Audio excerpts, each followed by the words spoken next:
you? It is good to meet you as well. I've heard great things about you from Barbara, and she was just very excited for us to talk to each other. I'm so excited too. I mentioned to Dr. Ferrer that I wanted to be U.S. Surgeon General one day, and she was like, "Oh my gosh, I know Dr. Murphy, and I'd love to connect you guys." So it was really great. Oh, well, I'm glad that we did. And Ella, tell me a little bit about your background. Like, tell me where'd you grow up, and did you? Yeah, I'd love to learn a little bit about you. I grew up in West LA, and I've always thought medicine and health was interesting, or a field that I was interested in. I also thought political science was interesting. Oh, In elementary school, I was part of student government, and that was something I'd always envisioned myself doing something like that. And then in I once I came to Gala, I again honed in. I knew I wanted health. I thought for sure medicine. We did an integrated project and I researched Naegleria fowleri, which is a brain eating amoeba. And I was so amazed by that. And I was like, okay, I know for sure medicine, that's what it's gonna be. And then in ninth grade, I got an opportunity to take a dual enrolled class through LA City College, LACC, and it was in public health. And I had never heard, like, never understood what the field of public health was. And so it had really opened my eyes that it was a career of policy and health that impacts so many people. So, right, medicine, being a physician, and you get that impact on one person, or of course, a lot of people in that one person, but with public health, you can make change that affects everyone in the country, which I thought was really cool. good for you. That's exciting. It sounds like you've been in a real process of discovery to figure out what you might want to do in the future. Yeah, and I mean, I found what your career and what you did through Fitbit. I'm a big Fitbit fan. I'm wearing my Fitbit today, and Oh, you did fitness.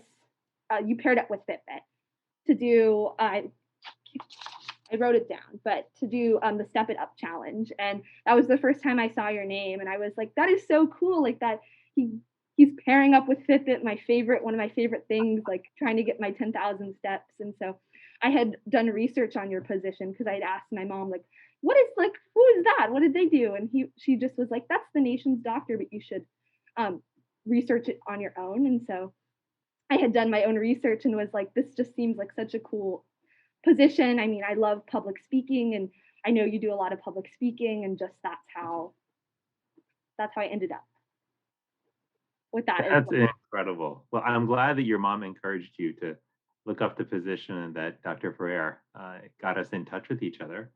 And tell me a little bit about your parents. They must be so proud of you for everything you're doing.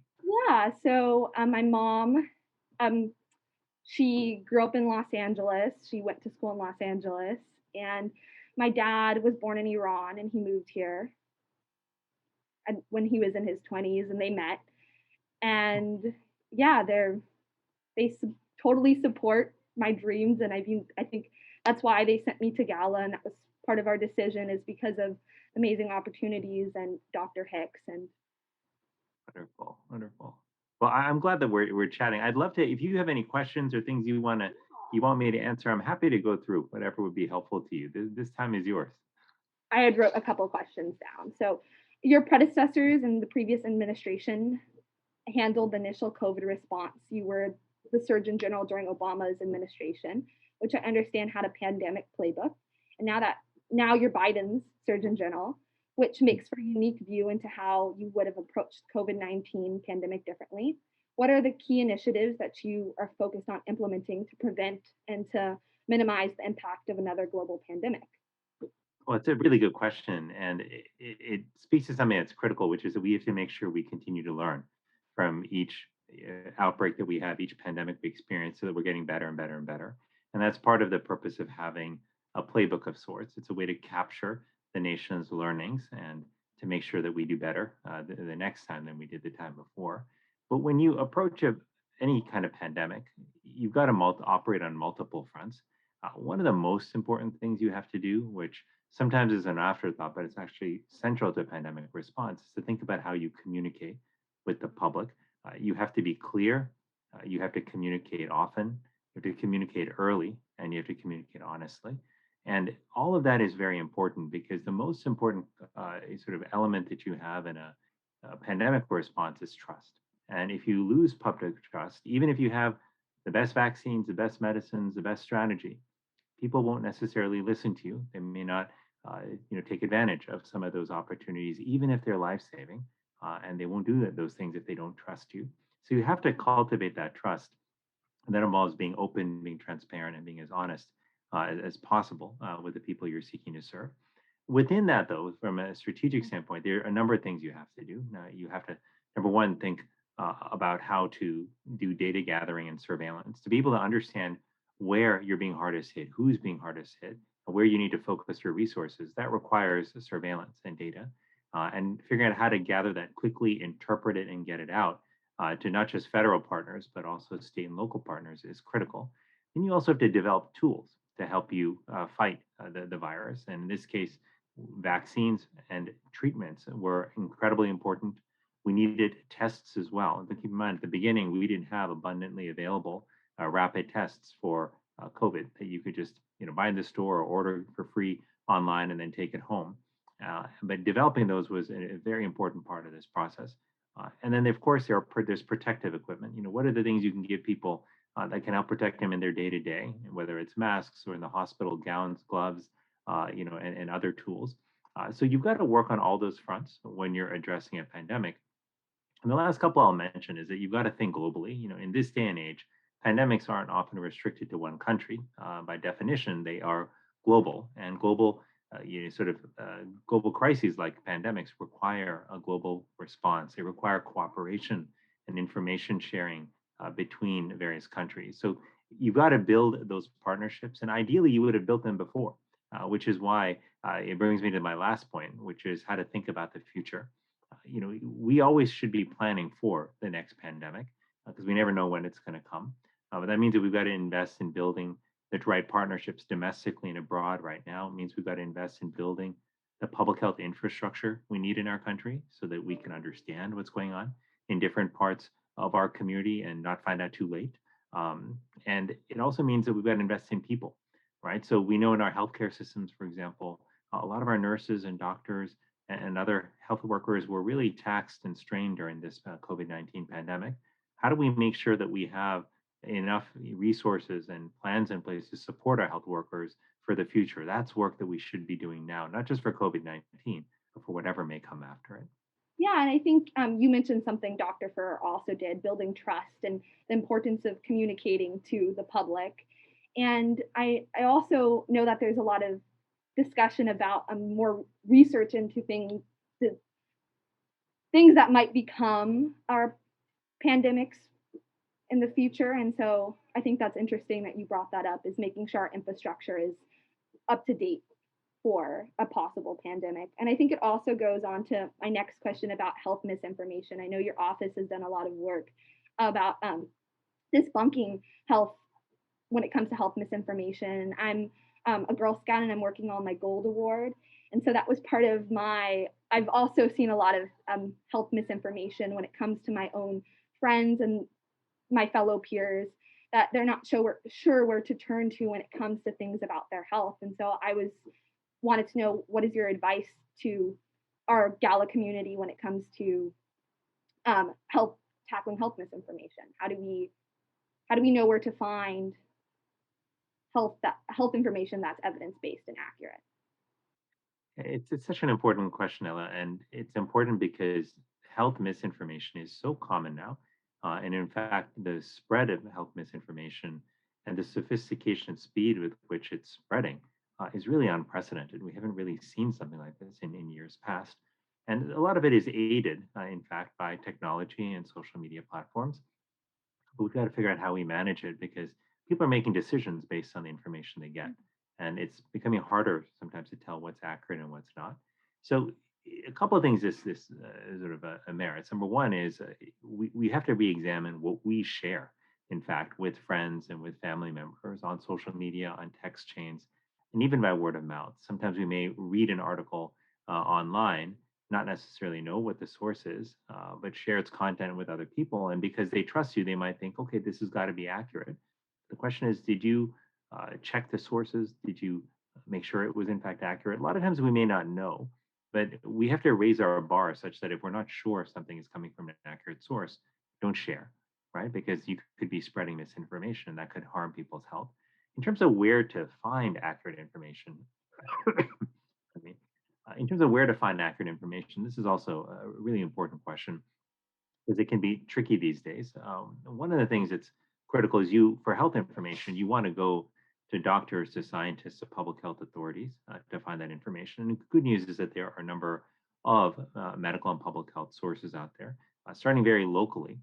If you have a doctor that you see that you trust, you can certainly ask them for information about health. If there are local health clinics around you, you can always approach a health clinic and ask them for information about health. If you're a student at a school or on a college campus, your university or school may have a school counselor or nurse, or may have a university health system or service that you can approach if you have questions.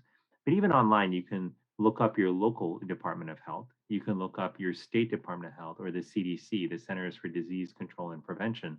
All of these are sources of reliable evidence based information about health and often come with clear recommendations as well. And finally, just keep in mind this: if you have a university, a medical school, a school of public health in your area, or a hospital in your area, whether it's a community hospital or attached to an academic medical center, those are also important sources of health misinformation, of health information. So the bottom line is get your information from credible sources, medical and public health authorities. Just because you see something online, because it may be presented in a way that makes it seem like it's authoritative, doesn't necessarily mean it is. Check your sources and remember, just don't share if you're not sure about those sources. Thank you. That's such an important piece of advice. And I know it's sometimes easy to see something or like to see a catchphrase and be like, let me just share that with all my friends because it sounds crazy or unbelievable or just something that they thought was interesting. So thank you for that. Sure. And Ella, one other thing that's worth mentioning here is because there's so much misinformation out there, it's important that we think about when we can have conversations with friends and family. If we notice that they may believe something that about their health that is in fact not true, or that they may be sharing it with others. I'll just tell you that I've in my own family have encountered health misinformation quite often. I've seen, for example, that my parents, who are on text threads with friends and family members from around the world, that often they'll show me some of the videos or forwards they get about COVID 19 or about vaccines, which are clearly not true and they're not based in evidence, but it's sometimes hard to tell. Sometimes they'll ask me, hey, is this true? It's important for us to engage in those conversations if we receive something that's inaccurate or false or misleading from a friend. Being kind and respectful, but being clear with them that, hey, I think that this isn't accurate. Maybe you should consider not sharing this with other people. It could be harmful. That's important. And having those conversations isn't always comfortable, right? We don't like to, for those who may be conflict averse in particular, or if it's a family member or friend, sometimes you don't want to offend them. You're not sure how they might receive it. But we actually, my office issued a community toolkit for addressing health misinformation in November of 2021. And it actually gives you a number of tips on how to have that conversation with a family member or friend. It advises people, for example, to listen first, to lead with empathy, to be respectful, to not shame people, because that's the quickest way to shut people down, but to kindly and gently guide people toward credible sources and to be open with them about the fact that maybe something they shared was in fact not based in science, that it may not have been true. So if you do have these conversations respectfully, more often than not, people do receive them well, and often they're grateful to you for pointing out that something may have been harmful. Because often people don't know this; they share it with the best of intentions, but they don't know what they're sharing is actually causing harm. And I've seen that in my own family too. We've definitely had discussions around health misinformation and uh, checking the credibility of what a source has to say. And I know in my public health youth leaders program that I participated with through the Los Angeles Department of Public Health, we talked about having those conversations and having open dialogue. And so I think a lot of what I realized about public health is that it comes back to communication, right? Even what you're talking about is another form of communication, how we're speaking to one another. And so I I just find that so interesting.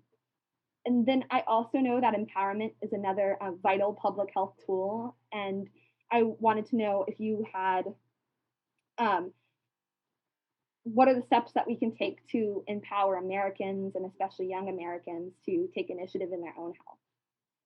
Well, this is a really important question. I'm so glad you asked it because I firmly believe that the way our country will get healthier, the way the world will become healthier, is if the rising generation of young people, of leaders, both today and leaders of tomorrow, come together and use their voice to call for the changes that we need to see. Sometimes I know you might hear messages when you're younger that tell you you're not ready to lead, you don't understand enough about the world to use your voice and call for the changes that are needed. Just wait till you're older and then you'll be able to figure it out. But I actually tend to believe that folks who are young actually know a lot more than we often give them credit for. You are living in the world, you are consuming healthcare, you are thinking about your own health, the health of your families. You are seeing online information about health every day, and you're seeing it on the news, especially during this pandemic, and you have a point of view about what you need and what the people around you need in order to stay safe and healthy. And that means that your voice has value. And I also want you to know that it has weight. That when you do speak up, whether it's to communities, whether it's to school groups, whether it's to your church or mosque or your temple on on weekly services, whether you're speaking up to with your elected officials or the leadership in your school, that's important. And your voice does, in fact, carry weight. I know that because I've been in many meetings as a government official with young people in middle school, in high school, in college. And their ideas are often incredibly thoughtful, valuable, and we've taken them into consideration as we formulated a lot of our plans. So I would just encourage people to remember that it's not just that your voice has value and power, but it's that the world needs your voice now. We can't afford to wait 20 or 30 years to hear from you. We need to hear from you now. We need your ideas and your energy and your ingenuity now. And just finally remember this when you think about the history of change movements in our country and around the world, most of those movements for change, whether it was for racial inequality whether it was for independence, whether I think about my parents coming from India and the movement for independence in the 1940s in India, I think about our own country here in the United States and our fight for independence, nearly 250 years ago.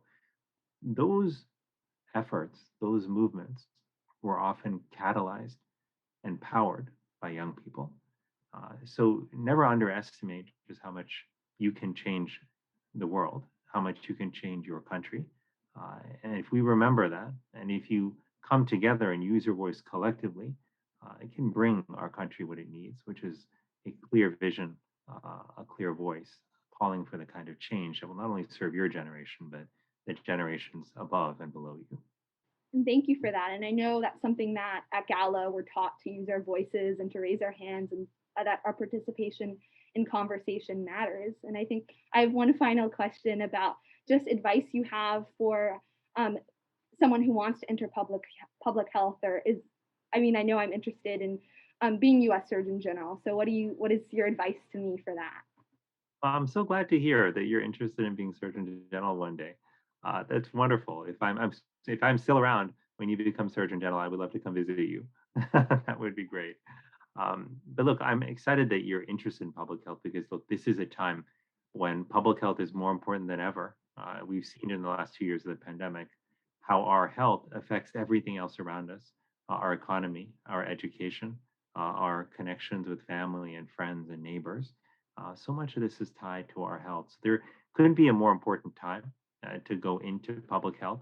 I think the challenge for folks who may look at what's happened in the last couple of years in particular is they might think, gosh, so much burden was placed on public health leaders in a time where it felt like society became so polarized around the COVID response.